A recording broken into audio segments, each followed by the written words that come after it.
எந்த கட்சியாக இருந்தாலும் எதிர்க்கட்சியாக இருந்தாலும் அதை எதிரிக்கட்சியாக பார்க்கக்கூடாது என்ற ஒரு நிலைப்பாடு கொஞ்சம் கொஞ்சமாக தமிழகத்தில் ஒரு ஆரோக்கியமான அரசியல் சூழ்நிலை நிலவி வருகிறது என்றே நான் நினைக்கிறேன்.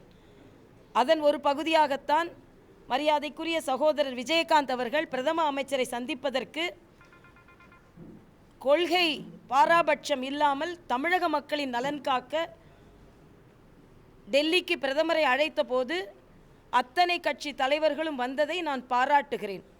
குறிப்பாக திராவிட முன்னேற்றக் கழகம், காங்கிரஸ் போன்ற எங்களோடு எந்த விதத்திலும் கூட்டணியிலோ இல்லை என்றால் சம்பந்தம் இல்லாத ஒரு கட்சியாக இருந்தாலும் மக்கள் நலன் காப்பதற்காக அவர்கள் எங்களோடு இணைந்து தமிழக மக்களுக்காக தங்களது கோரிக்கையை இணைந்து வைத்தது உண்மையிலேயே ஒரு ஆரோக்கியமான அரசியல் சூழ்நிலை என்றே நான் நினைக்கிறேன். ஆக தமிழகத்தில் அரசியல் சூழ்நிலை எப்படி இருந்தாலும் வடநாட்டில் நிலவுவதைப் போல ஒரு சுமூகமான நல்ல கட்சிகளுக்கு அப்பால், அரசியலுக்கு அப்பால், கொள்கைகளுக்கு அப்பால், நட்பால் அனைவரும் இணைய வேண்டும் என்ற கருத்து எப்பொழுதுமே எனக்கு உண்டு. அந்த விதத்தில் மரியாதைக்குரிய சகோதரர் ஸ்டாலின் அவர்கள் கமலாலயத்திற்கு வந்ததை நான் ஒரு நல்ல திருப்பமாகவே நான் பார்க்கிறேன். நல்ல திருப்பம் என்றால் அரசியலில் ஒரு நாகரிகமான அரசியல், ஒரு நல்ல அரசியல் திருப்பம் நடக்கிறது என்ப காழ்ப்புணர்ச்சி இல்லாத ஒரு அரசியல் நடக்கிறது என்பதைத்தான் நான் திருப்பம் என்று சொன்னேன். அதிமுகவுக்கு எதிராக அனைத்து கட்சிகளும் ஒன்று தரணும்னு EVKS சொல்லியிருக்காங்க. அதை பற்றி நீங்கள் என்ன சொல்றீங்க? EVKS மட்டுமல்ல, நானும் நேற்று அதைத்தான் சொல்லியிருந்தேன். என்ன சொல்லியிருந்தேன் என்றால், தமிழகத்தில் ஒரு மாற்று சக்தியை உருவாக்குவதற்கு அத்தனை கட்சிகளுக்கும் இப்பொழுது கடமை இருக்கிறது. ஏனென்றால் இன்று ஆண்டு கொண்டிருக்கும் அதிமுக ஆட்சி என்பது செயலிழந்திருக்கிறது என்பது மட்டுமல்ல, முடங்கி கிடக்கிறது என்பது மட்டுமல்ல, 45% ஆட்சி என்ற ஒரு தகவலும் இன்று வந்திருக்கிறது.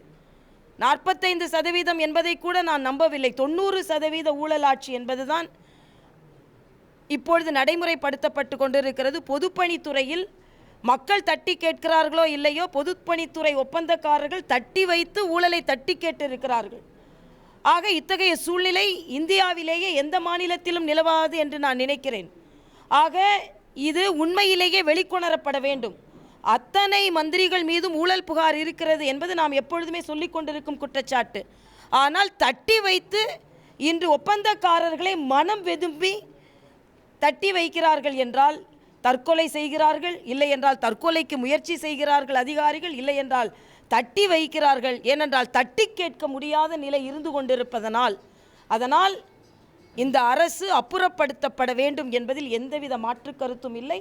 அதில் அந்தந்த கட்சிகளுக்கு எந்தெந்த கடமை இருக்கிறதோ அதை முழுமையாக நிறைவேற்ற வேண்டும் என்பதுதான் எனது கோரிக்கையாகவும் இருந்து கொண்டிருக்கிறது. அதனால்தான் நாளை காலை சென்னை ஆட்சியர் அலுவலகம் முன்னால் தமிழக பாரதிய ஜனதா கட்சியின் சார்பில் 10 மணிக்கு செயல்படாத இந்த அரசின் ஆவி நிர்வாகத்தை கண்டித்து முகவர்களுக்கு உதவி செய்ய வேண்டும் என்பது மட்டுமல்ல, பாலை உடம்பிற்கு ஊட்டச்சத்து கொடுக்கும் பாலை கொட்டி தீர்க்கிறார்கள் என்றால் பால் உற்பத்தியாளர்கள் எந்த அளவிற்கு மனவேதனை அடைந்திருப்பார்கள். அது மட்டுமல்ல, ஒட்டுமொத்தமாக அதிமுக அரசின் செயல்திறனை கண்டித்து நாளை மாபெரும் ஆர்ப்பாட்டம் நடைபெற இருக்கிறது. தமிழக பாரதிய ஜனதா கட்சியை பொறுத்தமட்டில் தமிழகம் வளர்ச்சி பாதையை நோக்கி செல்ல வேண்டும், ஊழல் ஒழிய வேண்டும். அதற்கு எங்களது கடமையை நாங்கள் சிறப்பாக ஆற்ற வேண்டும் என்று நினைக்கிறோம். அது மட்டுமல்ல, நேற்று மனதிற்கு மிகுந்த வேதனையாக இருக்கிறது என்ன என்றால், ஏழை குழந்தைகள் மாநகராட்சி பள்ளியை நோக்கி படிக்க வருகிறார்கள். அதில் வெற்றி பெற்ற மாணவர்களுக்கு நான் பாராட்டை தெரிவித்துக் கொள்கிறேன். ஆனால் அதே நேரத்தில் தேர்ச்சி சதவீதம் குறைந்திருக்கிறது என்றால் பயிற்சி குறைவாக கொடுக்கப்பட்டிருக்கிறது என்று தான் அர்த்தம்.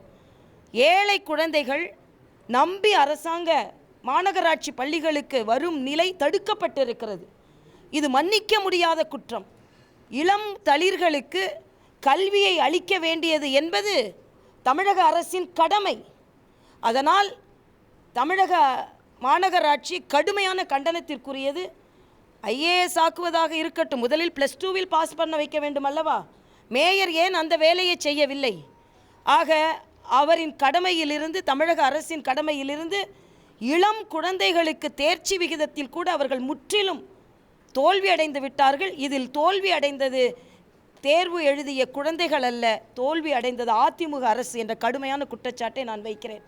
உடனே அவர்களுக்கு பயிற்சியை உடனே விரைவுபடுத்தி இந்த குழந்தைகள் மறு தேர்வில் வெற்றி பெறும் அளவிற்கு தனிப்பட்ட கவனத்தை தமிழக அரசு மேற்கொள்ள வேண்டும் என்ற கோரிக்கையும் நான் வைக்கிறேன்.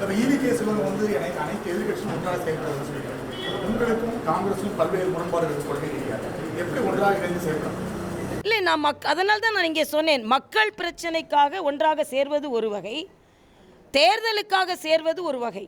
மக்கள் பிரச்சனைக்காக நாங்கள் ஒன்றாக சேர்ந்து அவர்களும் தான் எங்களோடு பிரதம அமைச்சரை பார்க்க வந்திருந்தார்கள். அந்த வகையில் எனக்கு மகிழ்ச்சி தான். தேர்தல் என்று வரும்பொழுது யாரெல்லாம் எங்களோடு இணக்கமாக இருப்பார்களோ, யாரெல்லாம் நரேந்திர மோடி அவர்களின் ஆட்சி தமிழகத்திலும் வர வேண்டும் என்று நினைப்பார்களோ, யாரெல்லாம் லஞ்சத்தையும் ஊழலையும் விரட்ட வேண்டும் என்று நினைப்பார்களோ அவர்களோடு எங்களது கூட்டணி இருக்கும். ஆக தேர்தல் நேரத்தில் எங்களுக்கு இணக்கமாக யார் வருகிறார்களோ அவர்களோடு நாங்கள் கூட்டணி அமைத்துக் கொள்வோம். ஆனால் நிச்சயமாக தேசிய ஜனநாயக கூட்டணி பலம் பொருந்திய கூட்டணியாக அமையும். சில கட்சிகள் வரலாம், வழக்கு வரட்டும், பார்க்கலாம். ஊழலுக்கு எதிராக, அதனால் தான் சொல்றேன், ஊழலுக்கு எதிராக வளர்ச்சிக்கு ஆதரவாக நாங்கள் வைக்கும் குற்றச்சாட்டு இவர்கள் ஊழலுக்கு எதிராக இருக்கிறார்கள், வளர்ச்சிக்கு ஆதரவாக இல்லை என்பது தானே.